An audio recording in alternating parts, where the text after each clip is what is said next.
दोस्तों, ये है पिछली क्लासेज में दिए गए सेंटेंसेस के आंसर। आप अपने बनाए हुए सेंटेंसेस से इसे टैली कर लेना और जहाँ कहीं भी गलतियाँ होंगी उसे आप करेक्ट कर लेना। ठीक है फ्रेंड्स। हाय फ्रेंड्स, स्वागत है आपका हमारा यूट्यूब चैनल देवा इंग्लिश स्पोकन क्लास में। तो दोस्तों, उम्मीद करता हूँ कि अब तक आप अच्छी तरह से क्लास अटेंड कर रहे होंगे, हर क्लास अटेंड कर रहे होंगे और आपके इंग्लिश में इम्प्रूवमेंट आ रही होगी। दोस्तों, मेरा पूरा विश्वास है कि अगर आप रेगुलर हमारा क्लास अटेंड किए तो आपकी इंग्लिश ज़रूर इम्प्रूव होगी और एक दिन आप इंग्लिश बोलना ज़रूर सीख जाएंगे। तो दोस्तों, पिछली क्लासेस में मैंने आपको यूज़ ऑफ आर्टिकल्स में ए और एन का इस्तेमाल बताया था और आज हम बताएंगे यूज़ ऑफ द। तो फिर हम आज का क्लास शुरू करते हैं। तो चलिए।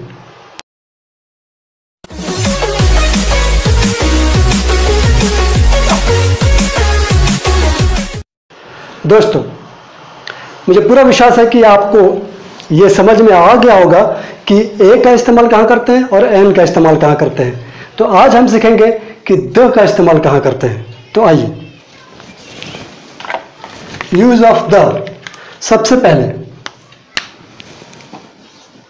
Singular common noun.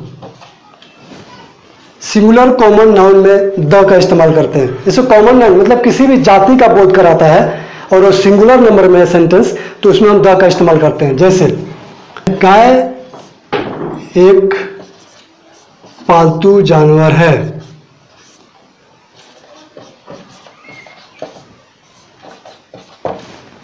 तो the cow is a pet animal.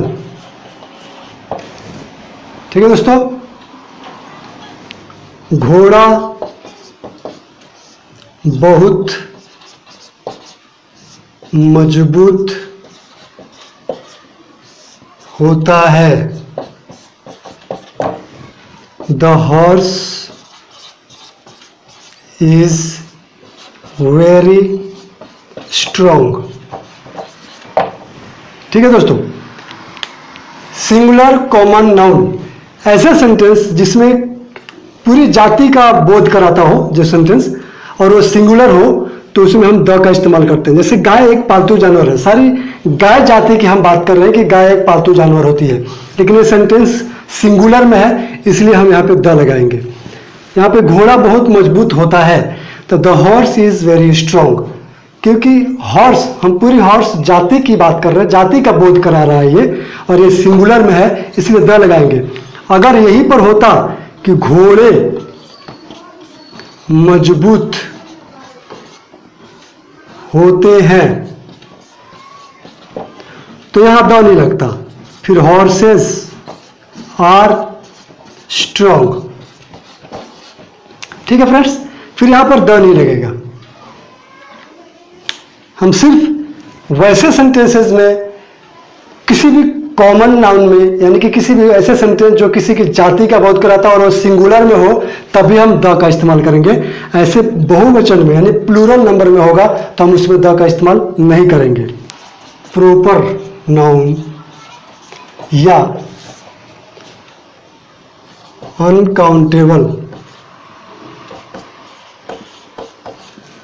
Noun में द नहीं लगाते।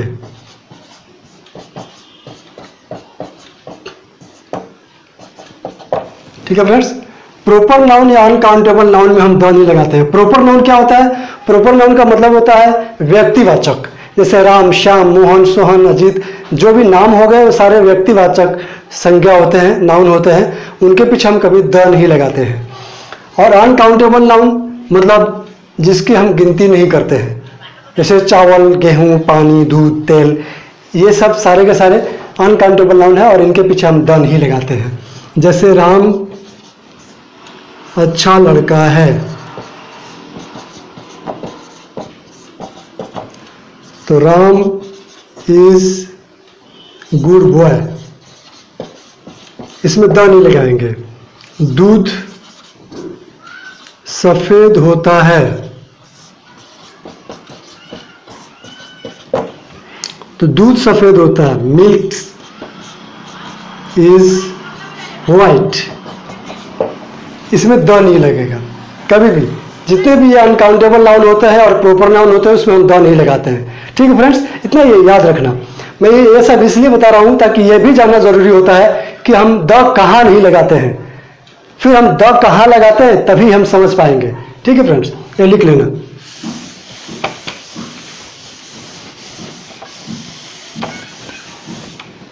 अभी हमने जितना भी बताया कि प्रॉपर नाउन और अनकाउंटेबल नाउन में द नहीं लगता है, लेकिन एक शर्त पे हम हर जगह द लगाते हैं। जैसे हम किसी भी पर्टिकुलर थिंग्स की बात कर रहे हो, किसी भी विशेष चीज की बात कर रहे हैं, हम पर्टिकुलर थिंग्स की बात कर रहे हैं हम, तो वहां पर हम द लगा सकते हैं, चाहे वो अनकाउंटेबल थिंग्स हो या कुछ भी हो। लेकिन प्रॉपर नाउन के पीछे हम तब भी द नहीं लगाएंगे। सिर्फ अनकाउंटेबल थिंग्स या प्लूरल नंबर हो, कॉमन नाउन का प्लूरल हो या अनकाउंटेबल थिंग्स हो, हम उसमें सारे में द लगा सकते हैं। तभी द लगा सकते हैं जब हम किसी पर्टिकुलर थिंग्स की बात कर रहे हो। ठीक है फ्रेंड्स, तो चलिए हम फिर इसको कुछ सेंटेंसेस से समझते हैं।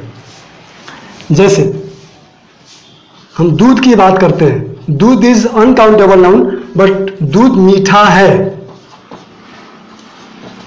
अगर हम बोलते हैं दूध मीठा है, दूध मीठा होता है, अगर ऐसा बोलेंगे तो फिर ये इसमें द नहीं लगेगा, क्योंकि हम इसमें किसी भी पर्टिकुलर दूध की बात नहीं कर रहे हैं। हम सारी दुनिया के दूध की बात कर रहे हैं कि दूध मीठा होता है, लेकिन हम बोल रहे हैं कि दूध मीठा है, तो हम किसी भी पर्टिकुलर दूध की बात कर रहे हैं, इसलिए यहां पे लगेगा द मिल्क इज स्वीट। पानी गंदा है, द वाटर इज डर्टी। ठीक है फ्रेंड्स, ये वो अनकाउंटेबल नाउन के पीछे हमने द लगाया। और हम प्लूरल नाउन के सेंटेंसेस लिखते हैं जिसमें हम द लगा सकते हैं। जैसे बच्चे नटखट हैं। अगर हम यहां पर बोलते हैं कि बच्चे नटखट होते हैं, तो सारी दुनिया की बच्चों की बातें हम करने लगेंगे, इसलिए वहां पर द नहीं लगेगा। लेकिन हम ऐसे बात कर रहे हैं कि बच्चे नटखट हैं, तो बच्चे नटखट है मतलब हम किसी पर्टिकुलर बच्चों की बात कर रहे हैं, सारी दुनिया की बच्चों की बात नहीं कर रहे हैं, इसके लिए वहां पर हम द लगाएंगे। ठीक है दोस्तों, यहां पर द चिल्ड्रन आर नॉटी। ठीक है फ्रेंड्स, तो इन चीजों को समझ लेना अच्छी तरह से कि काफी लोगों को कंफ्यूजन होता है।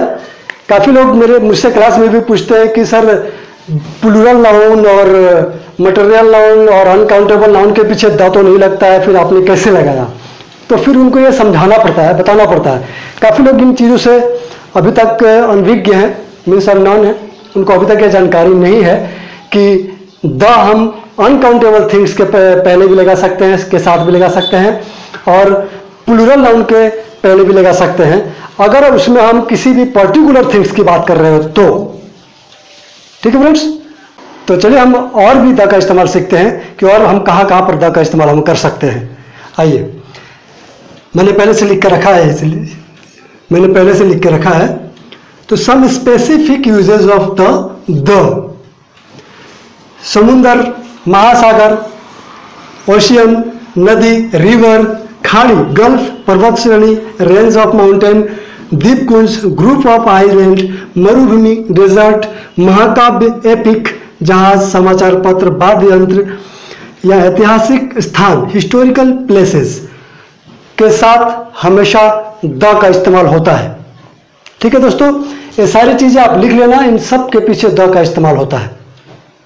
जैसे हम एक उदाहरण लेते हैं, गंगा एक नदी है, तो ये सारे के सारे क्या है? स्पेसिफिक है, मीन्स एक ही चीज है। तो the Ganga is river. Himalaya एक पहाड़ है, the Himalaya is a mountain.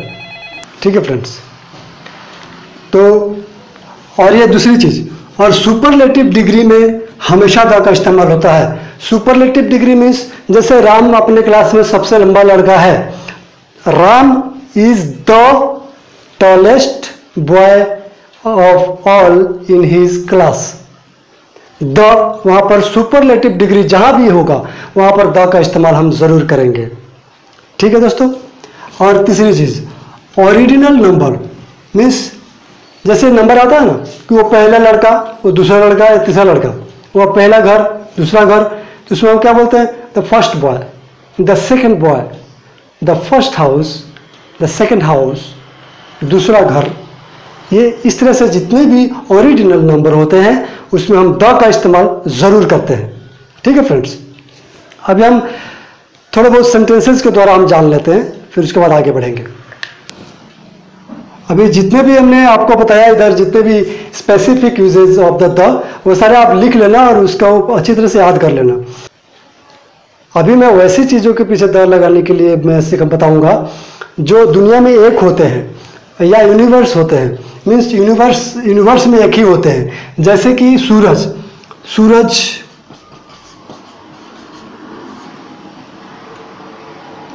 गर्म है या होता है, द सन इज हॉट। इस तरह से गंगा सबसे लंबी नदी है, तो the Ganga is the largest river. The Ganga is the largest river. ठीक है फ्रेंड्स। यहाँ पर भी द लगाया हमने और यहाँ पर भी द लगाया। यहाँ पर क्यों लगाया, क्योंकि ये स्पेसिफिक है, मीन्स गंगा नदी के बारे में हम बात कर रहे हैं। और यहाँ पर क्यों लगाया, क्योंकि यहाँ पर सुपरलेटिव डिग्री है, तो सुपरलेटिव डिग्री के पीछे द जरूर लगेगा और स्पेसिफिक। ठीक है फ्रेंड्स।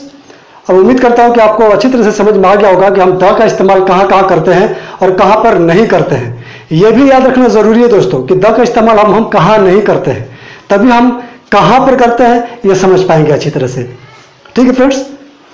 अब आज का क्लास बस इतना ही, और क्लास के एंडिंग में हम इसी टॉपिक से संबंधित सेंटेंसेस देंगे आपको होमवर्क के लिए। आप उसको अच्छी तरह से बनाना और नेक्स्ट क्लासेस में हम उसका आंसर बताएंगे, आप उससे अच्छी तरह से टैली कर लेना। और दोस्तों जाते जाते हम फिर से उन दोस्तों से रिक्वेस्ट करना चाहेंगे जिन्होंने अभी तक हमारा चैनल सब्सक्राइब नहीं किया है वो सब्सक्राइब कर दे और बेल आइकन को भी क्लिक कर दे, ताकि हमारे हर वीडियो का नोटिफिकेशन आपको मिलता रहे। ठीक है दोस्त। अब तक हमारा वीडियो देखने के लिए थैंक्स अ लॉट। फ्रेंड्स, ये रहा आज का होमवर्क। आप इन सारे सेंटेंसेस को अच्छी तरह से बना लेना। उम्मीद करता हूँ कि आप समझ गए होंगे और बना भी लेंगे।